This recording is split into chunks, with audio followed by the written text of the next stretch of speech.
Hello everyone, இன்றைக்கி நம்ம என்ன குழம்பு பார்க்க போகிறோம் அப்படின்னா ஒரு காராமணி புளி குழம்பு தான் பார்க்க போகிறோம். அதுக்கு வந்து ஃபஸ்ட்டு காராமணி வந்து எடுத்து நல்லா வாஷ் பண்ணி எடுத்துக்கிறேன்.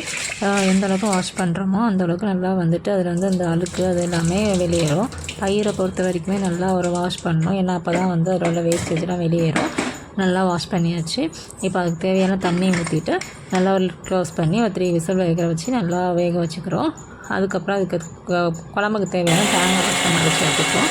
தேங்காய் வந்து நல்லா ஒரு சாஃப்டான ஒரு ஃபைன் பேஸ்ட் மாதிரி அரைக்கணும்.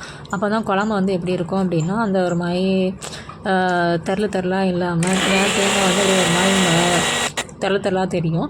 அப்படி இல்லாமல் நல்லா ஒரு திக்கான ஒரு நல்ல ஒரு குழம்பு கிடைக்கும் நமக்கு. அதனால் எந்த அளவுக்கு தண்ணி ஆட் பண்ணி நல்லா ஒரு பேஸ்ட்டு மாதிரி தேங்காய் வந்து நல்லா சாஃப்டாக அரைச்சி எடுத்துக்கிறோம்.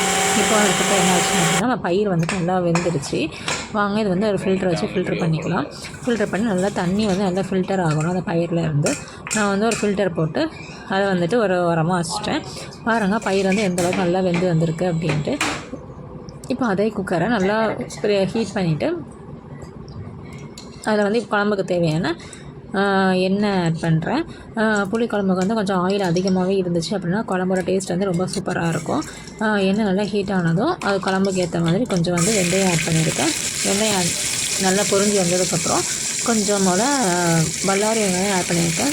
ஸ்மால் ஆனியன் வந்து அதுவும் ஆட் பண்ணிக்கலாம். குழம்பு இன்னும் நல்லா டேஸ்ட்டாக தான் இருக்கும்.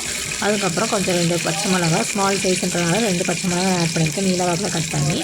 அதுக்கப்புறம் என்ன பண்ணுறோம் அப்படின்னா, நான் இப்போ இந்த புளிக்குழம்புல நான் என்ன போட்டு வைக்க போகிறேன் அப்படின்னா கத்திரிக்காய் முருங்கைக்காய் போட்டு தான் வைக்க போகிறேன். நீங்கள் வந்து உங்களுக்கு என்ன இந்த சுண்டைக்காய் இந்த மாதிரிலாம் இருந்துச்சு அப்படின்னா அதையும் ஃப்ரை பண்ணி போட்டு ஆட் பண்ணிக்கலாம். குழம்பு வந்து நல்லா டேஸ்ட்டாக தான் இருக்கும். இப்போ கத்திரிக்காய் போட்டு நல்லா வதக்கியாச்சு. அப்புறம் நான் ஒரு முருங்கைக்காய் வந்து கட் பண்ணி வச்சுக்கிறேன். புளிக்குழம்புக்கு வந்து முருங்கைக்காய் வந்து ரொம்ப டேஸ்ட்டு கொடுக்கும். அதனால் எந்த அளவுக்கு நீங்கள் முருங்கைக்காய் உங்களுக்கு ஃபேவராக கிடச்சிச்சு அப்படின்னா நீங்கள் வந்து கண்டிப்பாக முருங்கைக்காய் ஆட் பண்ணிக்கோங்க. முருங்கைக்காய் வச்சு நீங்கள் புளிக்குழம்பு வச்சிங்க அப்படின்னா அந்த குழம்பே ரொம்ப டேஸ்ட்டு கொடுக்கும் நமக்கு. நான் வந்து ஒரு முருங்கைக்காய் நான் வந்து ஆட் பண்ணியிருக்கேன். அதுக்கப்புறம் என்ன ஆச்சு அப்படின்னா தக்காளி போட்டிருக்கேன். கொஞ்சம் ஸ்மால் சைஸ் தக்காளி தான், ஒரே ஒரு தக்காளி தான். ஏன்னா புளிக்குழம்புக்கு தக்காளி வந்து ரொம்ப ஆட் பண்ணணும் அப்படிங்கிறது கிடையாது. ஏன்னா நம்ம புளியும் ஊற்றுவோம், தக்காளியும் வந்து ஒரு புளிப்பு தன்மை கொடுக்கணும் அப்படின்றதுனால ஒரு சின்ன தக்காளி இருந்தாலே போதும். நார்மல் சைஸில் ஒரு தக்காளி ஆட் பண்ணியிருக்கோம். அதை நல்லா வதக்கி வச்சு எல்லாமே வந்துட்டு ரொம்ப வதங்கணும் அப்படிலாம் கிடையாது. கொஞ்சம் ஓரளவுக்கு நல்லா அந்த ஆயிலில் மிக்ஸ் ஆகாமல் வதக்கினா போதும். இப்போ அந்த பயிர் வந்து நம்ம ஃபில்டர் பண்ணி வச்சுக்கணும். தொடர்ந்து தண்ணி நல்லா ஃபில்டர் ஆகிடுச்சு. இப்போ அந்த பயிரையும் அதை ஆட் பண்ணிவிட்டேன். இப்போ அதையும் போட்டு நல்லா கொஞ்சம் ஆயில் அப்ளை பண்ணுற மாதிரி நல்லா ஒருக்க வதக்கி விட்டுருங்க.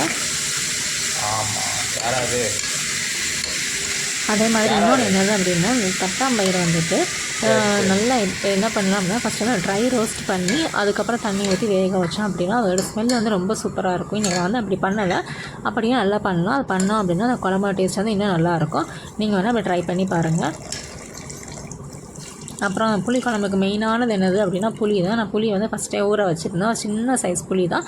கொஞ்சம் புளிப்பு வந்து ரொம்ப அதிகமாக இருந்துச்சு அப்படின்னா அது வந்து ஒரு சாப்பிடவே முடியாத மாதிரி புளிப்பு காது அடைச்ச மாதிரி இருக்கும். அதனால் புளிப்பு வந்து கரெக்டான அளவில் கொஞ்சம் யூஸ் பண்ணிக்கோங்க. கம்மியாக இருந்தால் கூட பெட்டர் தான். புளியை நல்லா கரைசல் பண்ணி ஊற்றியாச்சு, தேங்காய் ஊற்றியாச்சு. அப்புறம் இது என்ன பண்ணுறோம் அப்படின்னா குழம்புக்கு ஏற்ற குழம்பு மசாலாத்தூள், காரத்துக்கு ஏற்றது குழம்பு மிளகாத்தூள் போட்டுட்டேன். கொஞ்சம் மஞ்சள், தேவையான அளவு உப்பு போட்டு இப்போ வந்து குக்கர் நல்லா க்ளோஸ் பண்ணி வச்சிட வேண்டியது. அந்த குழம்பு வந்து குழம்புக்கு ஏற்ற அளவுக்கு தண்ணி ஆட் பண்ணிக்கோங்க, உங்களுக்கு எந்த அளவுக்கு தண்ணி வேணும் அப்படிங்கிறது. நான் புளிக்குழம்பு வந்துச்சு அப்படின்னா ஆறுனதுக்கப்புறம் நல்லா கெட்டியாகும். அதனால் ஃபஸ்ட்டே வந்துட்டு கொஞ்சம் நல்லா தேவையான அளவுக்கு தண்ணி ஆட் பண்ணிட்டு நல்லா மசாலாலாம் மிக்ஸ் பண்ணி விட்டுட்டு அந்த லிட்டை வந்து நல்லா க்ளோஸ் பண்ணிக்கோங்க. இப்போ ஒரு 2 விசில் வந்ததுக்கப்புறம் இப்போ வந்து ஓப்பன் பண்ணி பாருங்கள். நல்லா எவ்வளோ ஒரு திக்கலாம் எவ்வளோ தண்ணி ஊற்றிருந்தேன் அப்படி இருந்துமே இந்த குழம்பு வந்து நல்லா கெட்டியாக தான் செய்யும். ஆறாகலை. புளிக்குழம்பு வந்து சீக்கிரமாக வச்சு நல்லா இன்றைக்கி வச்சு புளிக்குழம்பு நாளைக்கு சாப்பிட்டா ரொம்ப டேஸ்ட்டாகவே இருக்கும். நீங்கள் அப்படி ட்ரை பண்ணி பார்த்துருக்கீங்களான்றதை கமெண்ட்டில் சொல்லுங்கள். தேங்க்ஸ் ஃபார் வாட்சிங். தேங்க்யூ. பாய் பாய்.